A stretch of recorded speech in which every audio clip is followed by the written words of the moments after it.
Magandang araw mga bata. Ang pag-aaralan natin ngayon sa ESP Araling 7 ay tungkol sa pakikiisa sa pagpapanatili ng kapayapaan. Meron akong tatlong tanong dito. Unang tanong, ano-ano ang mga programang pangkapayapaan ang ipinatupad sa iyong lugar? Ikalawang tanong, ginagawa mo bang makilahok sa mga gawaing napapanatili ang kapayapaan sa iyong lugar? At panghuling tanong, ano ang naidudulot ng pakikiisa sa mga ipinatutupad na batas sa iyong pamayanan? Ang kapayapaan ay laging kaagapay ng pagmamalasakit at pagsasakripisyo para sa bansa upang may sakatuparan ang mga mithiin. Bukod dito, mahalaga ang pakikiisa at pagmamalasakit sa anumang programang ipinapatupad sa isang pamayanan upang maging maayos at payapa ang isang lugar. So sa ating leksyon ngayong araw na ito, meron tayong mga layunin. Unang layunin, nakikiisa ng may kasiyahan sa mga programa ng pamahalaan na may kaugnayan sa pagpapanatili ng kapayapaan, paggalang sa karapatang pantao at paggalang sa opinyon o ideya ng iba. Ikalawang layunin, nababatid na ang programa ng pamahalaan na may kaugnayan sa pagpapanatili ng kapayapaan at panghuli, nakapagpapahayag ng saloobin tungkol sa paggalang sa karapatang pantao, paggalang sa opinyon at ideya ng iba. So, balikan natin ang pinag-aralan natin last meeting. So bilang isang mag-aaral, paano ka makatutulong upang mahadlangan ang tuluyang pagkasira ng ating kapaligiran? Isulat ang mga nararapat mong gawin bilang isang mag-aaral sa isang malinis na papel upang mabuo ang pangungusap. So upang maiwasan ang polusyon sa hangin, ang maaari kong gawin ay blank. So ano yung pwede mong idugtong dyan? Ano yung pwede mong gawin? Ikalawa, sa pagtatapon ng mga basura ay maaari kong gawin ay patlang. Next, bilang 3. Kapag walang puno sa bakuran, ang maaari kong gawin ay patlang. So ano yung mga dapat mo pang gawin? Bilang 4, upang maiwasan ang pagdami ng mga langaw, ipis at daga, ang maaari kong gawin ay patlang. Pang-5, kapag may nakitang usok mula sa tambutso ng sasakyan, ang maaari kong gawin ay patlang. Pang-6, upang mabawasan ang polusyon sa dagat, ang maaari kong gawin ay patlang. Bilang 7, kapag may nakitang nakasinding ilaw at walang gumagamit, ang maaari kong gawin ay patlang. Bilang 8, sa pagtitipid sa tubig, ang maaari kong gawin ay patlang. Bilang 9, kapag may mga bulaklak sa paligid, ang maaari kong gawin ay patlang. Bilang 10, upang maiwasan ang pagdami ng lamok, ang maaari kong gawin ay patlang. Ngayon naman, tuklasin natin ang isang babasahin. Ang tanging gagawin is basahin at unawaing mabuti ang tula. Pagkatapos ay sagutin ang sumusunod na mga tanong. Isulat ang sagot sa isang malinis na papel. Ito ay may pinamagatang kapayapaan na sinulat ni Jeremiah Gabitan Mirales. Kapayapaan ang hangad ng sinuman, ngunit paano at kailan makakamtan? Ako ay isang batang Pilipino, hangad ko'y kapayapaan at pagbabago. Dahil sa puot, galit, kasakiman, diskriminasyon, panlalait, pang-aabuso sa karapatan, hindi pagsunod sa alituntunin ng kinauukulan, ang mga dahilan ng kaguluhan. Maging mahinahon at matutong rumespeto, makinig sa opinyon ng kapwa mo, igalang ang mga karapatang pantao, huwag kalimutan at isapuso ito. Makiisa, makilahok sa mga patakaran, sundin ang protokol para sa kaligtasan. isa-puso ang ipinatutupad ng mga batas nang makamit ang kapayapaang wagas. So ito ay tula na pinamagatang Kapayapaan na sinulat ni Jeremiah Gabitan Mirales. So alam kong naintindihan nyo na ang tula. Ngayon, sasagutin na natin ang mga tanong. Unang tanong, ano ang hangad ng isang bata sa tula? Ikalawang tanong, ano ang mga dahilan ng kaguluhan?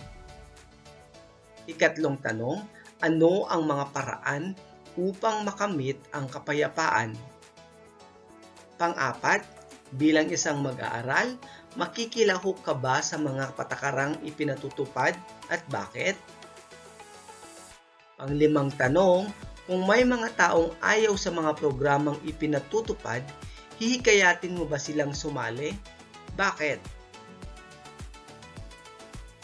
Karapatan ng bawat isa ang mapayapang pamumuhay. Mahalagang malaman mo rin na ang bawat isa ay may sariling pananaw. Alam nyo ba na ang paggalang sa opinyon ng iba ay pagbibigay paggalang na rin sa ideya ng iyong kapwa?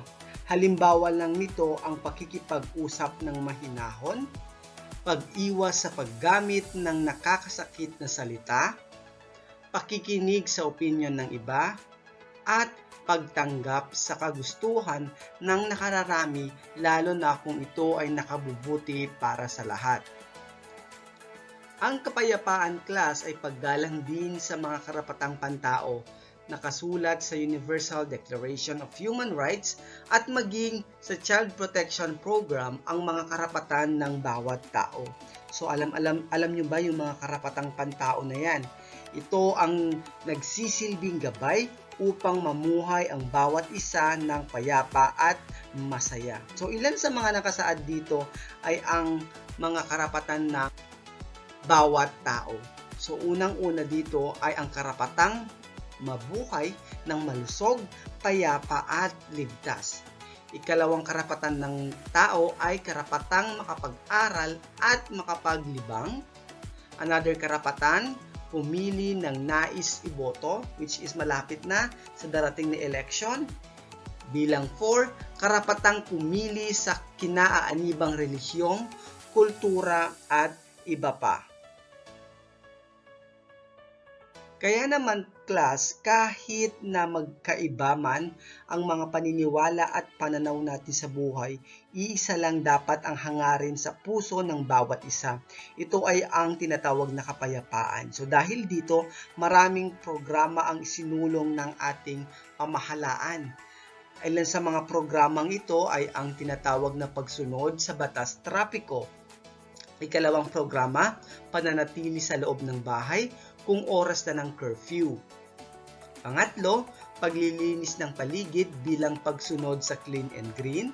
At pang-apat, pagtatali ng mga alagang aso upang hindi makagala at makakagat. So, responsibilidad natin class na makilahok at ikampanya ang mga ito. So, tungkulin mo rin na igalang ang anumang ipinatutupad. So, tanggapin at unawain ang ideya at opinyon ng iba upang tunay na mamayani ang kapayapaan at ang kapayapaan sa ating pamayanan. So, pagyamanin natin ito. So, ang gagawin lang is basahin ang mga programa, alituntunin o kampanya na nagsusulong ng kapayapaan. Alamin kung ito ay paggalang sa karapatang pantao o paggalang sa opinyon ng iba. So, isulat ang sagot sa isang malinis na papel. So, sa bilang 1, Universal Declaration of Human Rights. Yan ba ay paggalang sa karapatang pantao o paggalang sa opinyon ng iba? Next, bilang 2, Child Protection Program.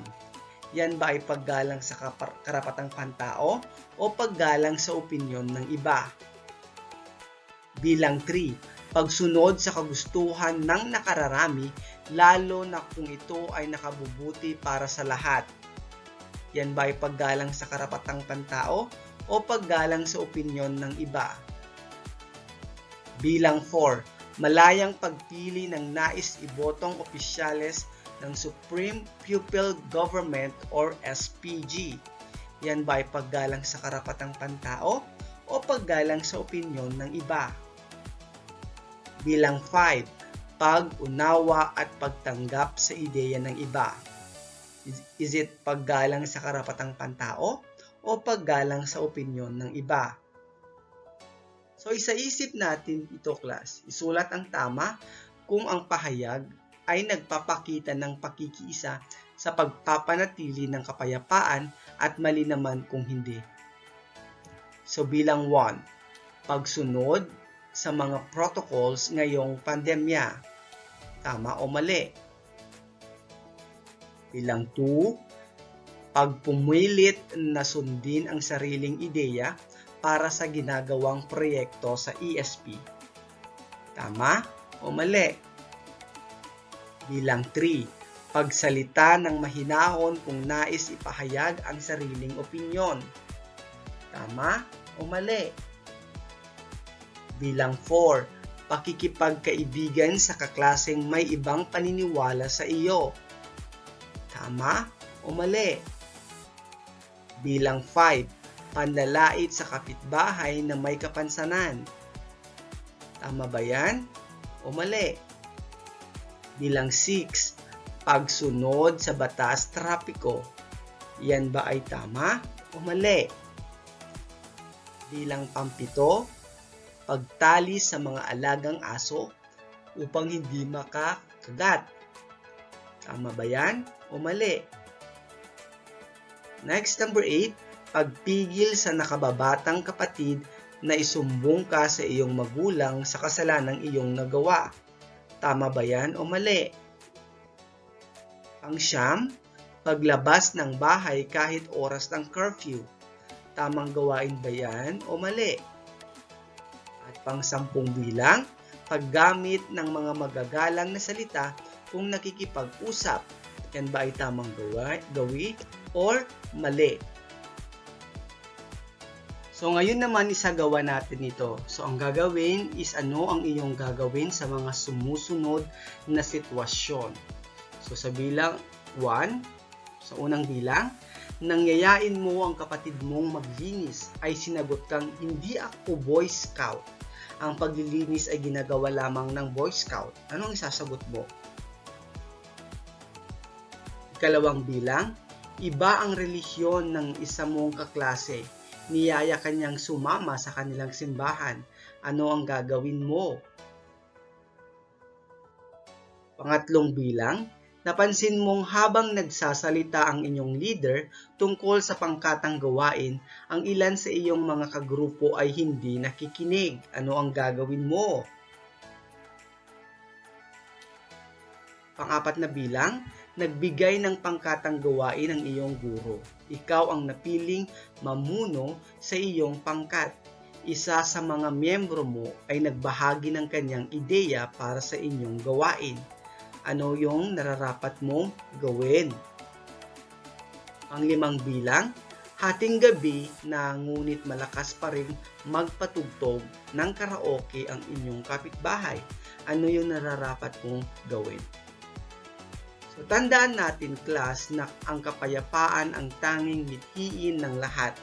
Ito ay makakamit sa pamamagitan ng pagbubuklod-buklod ng mga mamamayan ng may paggalang sa bawat isa.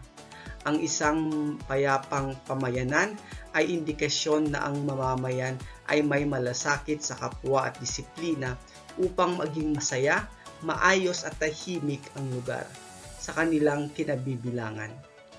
So, meron tayong karagdagang gawain dito. So, ang gagawin lang is sumulat ng 5 gawain ng pakikilahok mo sa pagpapatupad ng mga batas para sa kapayapaan. Gawin ito sa isang malinis na papel. So, ngayon naman dumako na tayo sa pagtataya. Ang gagawin is sipiin sa isang malinis na papel ang sumusunod na talaan. Unawaing mabuti kung ito ay pakikiisa sa mga programa ng pamahalaan na may kaugnayan sa kapayapaan. Lagyan ng check sa hanay ng iyong sagot. Bilang 1. Makialam sa pagtatrapiko sa barangay. Oo, hindi. Ikalawa, umiwas sa mga tsismis sa ibang tao. Oo o hindi. Bilang 3, pagtawanan o kutsahin ang ibang relihiyon dahil sa kakaibang paraan ng pagsamba. Oo o hindi. 4, isumbong sa barangay ang nakitang mga rugby boys. Oo o hindi. Bilang 5, maglunsad ang pamahalaan ng araw ng mga bata. Oo o hindi. Bilang 6, sumunod sa curfew na ipinatutupad sa inyong lugar. Oo o hindi. Ang 7, sumali sa Clean and Green program ng iyong barangay. Oo o hindi. Ang 8, magtampo sa kaibigan dahil hindi ka ang binotong presidente sa inyong klase. Oo o hindi. Ang 9, pigilan ang mga bata na magpahayag ng opinyon. Oo o hindi. Ang huling bilang, sumali sa kampanyang pangkaligtasan sa barangay para maging handa sa oras ng kalamidad. Oo o hindi.